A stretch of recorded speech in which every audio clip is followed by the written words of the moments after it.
اعوذ باللہ من الشیطان الرجیم بسم اللہ الرحمن الرحیم۔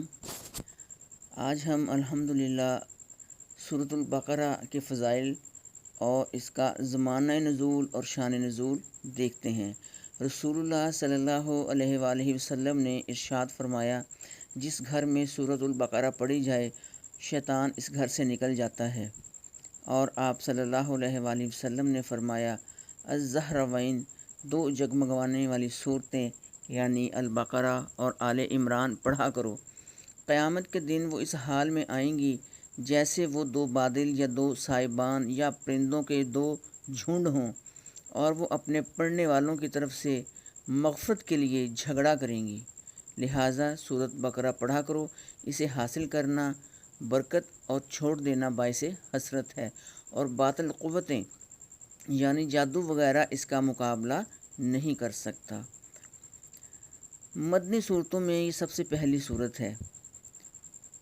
مدینہ نبی کریم صلی اللہ علیہ وآلہ وسلم جب تشریف لے کر گئے، مکہ کی لوگوں نے جب آپ کو اذیتیں دے کر مکہ سے نکالا تو آپ صلی اللہ علیہ وآلہ وسلم سیدنا ابوبکر صدیق کے ہمراہ مدینہ تشریف لے گئے، اور جو پہلا کام کیا وہاں پہنچ کر وہ مسجد نبوی صلی اللہ علیہ وآلہ وسلم کی تعمیر تھی، تاکہ تمام مسلمان دن میں 5 بار اکٹھے ہو کر نماز ادا کریں اور اپنے پیش جو ان کو مسائل آئے ہوئے ہیں ان پر وہ غور کر سکیں۔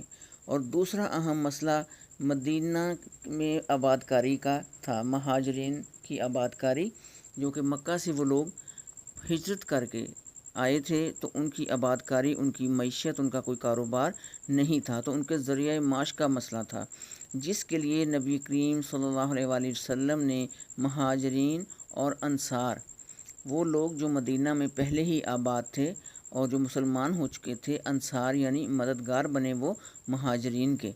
تو اس سلسلے میں میرے پیارے رسول اللہ صلی اللہ علیہ وآلہ وسلم نے مواخات قائم کی، جس کی مثال دنیا میں نہیں ملتی۔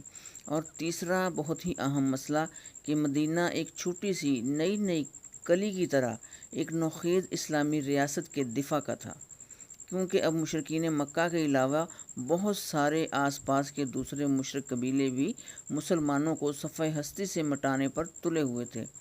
خود مدینہ میں یہودی مسلمانوں کے اس لیے دشمن بن گئے تھے، اس بغض میں دشمن بن گئے تھے کہ آنے والا نبی سیدنا اسحاق کی اولاد کی بجائے سیدنا اسماعیل علیہ السلام کی اولاد سے کیوں مبعوث ہوا ہے۔ تو مدینہ میں یہودیوں کے 3 قبیلے آباد تھے، بنو قینقاع، بنو نذیر اور بنو قریظہ۔ مدینہ میں یہ لوگ آباد تھے، لیکن آپس میں ان کی بنتی نہیں تھی، آپس میں یہ پھٹے ہوئے تھے، آپس میں ان کی نا اتفاقی تھی۔ اور مدینہ کے مشرکوں کے 2 مشہور قبیلے بھی مدینہ میں تھے، اوس اور خزرج، یہ ان کے حلیف بن کر انہیں آپس میں لڑاتے رہتے تھے۔ بظاہر اپنی دوستیاں، اپنی محبتیں ان پر نچھاور کرتے، لیکن ان کو آپس میں لڑاتے تھے۔ آپ صلی اللہ علیہ وآلہ وسلم نے سب سے پہلے یہودیوں کو ہی ایک مشترکہ مفاد کی طرف دعوت دی۔ یہ میرے پیارے نبی صلی اللہ علیہ وآلہ وسلم کی ایک بہترین حکمت عملی تھی، اور وہ مفاد بھی سب کا سانجھا تھا کہ مدینے کا دفاع کیا جائے، اور آپ صلی اللہ علیہ وآلہ وسلم نے اس کی کچھ دفاعات پیش کی، کچھ نکات پیش کیے۔ پہلا تو یہ تھا کہ اگر مدینہ پر باہر سے حملہ ہو، کوئی مکہ سے حملہ کرنے آ جائے یا کسی اور قبیلے سے جو مدینے کے باہر رہتا ہو وہ مدینے پر حملہ کرے، تو مسلمان اور یہودی مل کر اس کا دفاع کریں گے۔ اور دوسری جو شک پیش کی گئی وہ یہ تھا کہ مسلمان اور یہودی دونوں یہ اخراجات برداشت کریں گے جو مدینہ کے دفاع پر آئیں گے۔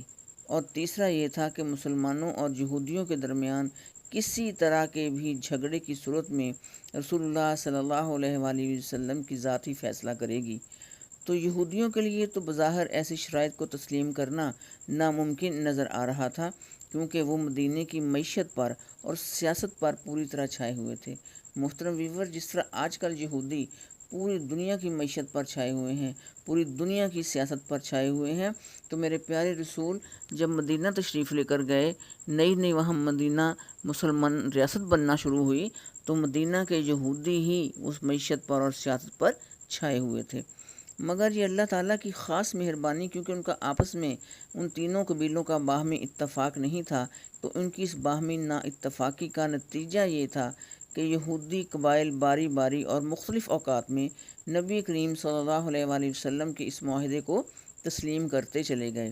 اس طرح جب یہ ریاست اپنے پاؤں پر کھڑی ہو گئی تو مسلمانوں اور کافروں کے علاوہ ایک تیسرا مفاد پرست لوگوں کا طبقہ بھی معارضے وجود میں آ گیا، جنہیں ہم منافقین کے نام کرتے ہیں۔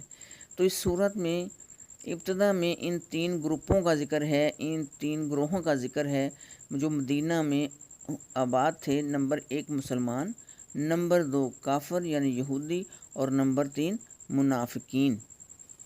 محترم ویورز، اس صورت کا آغاز جو ہوتا ہے وہ اسلام کے بنیادی عقائد سے شروع ہوتا ہے، یعنی توحید، رسالت اور آخرت کے بیان سے ہوا ہے، اور اسی ضمن میں انسانوں کی 3 قسمیں یعنی مومن، کافر اور منافق بیان کی گئی ہیں۔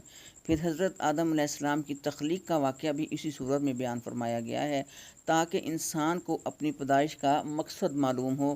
اس کے بعد آیات کا ایک طویل سلسلہ جو بنیادی طور پر وہ خطاب یہودیوں سے بھی ہے۔ اللہ تعالیٰ نے یہودیوں سے بھی اس سورہ میں خطاب کیا ہے، جو بڑی تعداد میں مدینہ منورہ کے آس پاس آباد تھے۔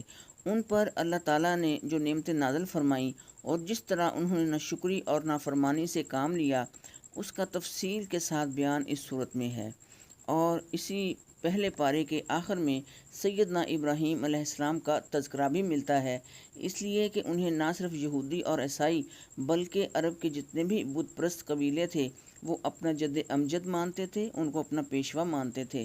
ان سب کو اللہ تعالیٰ نے یہ بات یاد دلائی کہ وہ تو خالص توحید کے قائل تھے اور انہوں نے کبھی کسی قسم کا شرک کو گوارا نہیں کیا تھا، تو تم کس طرح سے پھر ان کے پیروکار ہوئے۔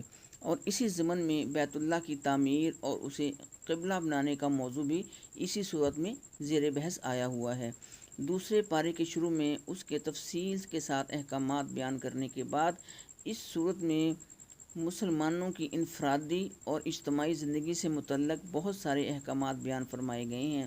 عبادت سے لے کر ان کی معیشت، ان کے کاروبار، ان کے خاندانی امور اور حکمرانی کے متعلق بہت سارے مسائل ایسے ہیں جو اس سورہ میں بیان کیے گئے ہیں، اور انشاءاللہ تعالی میری آنے والی ویڈیو میں ہم اس سورت کے مکمل اس کا آغاز کریں گے الف لام میم سے۔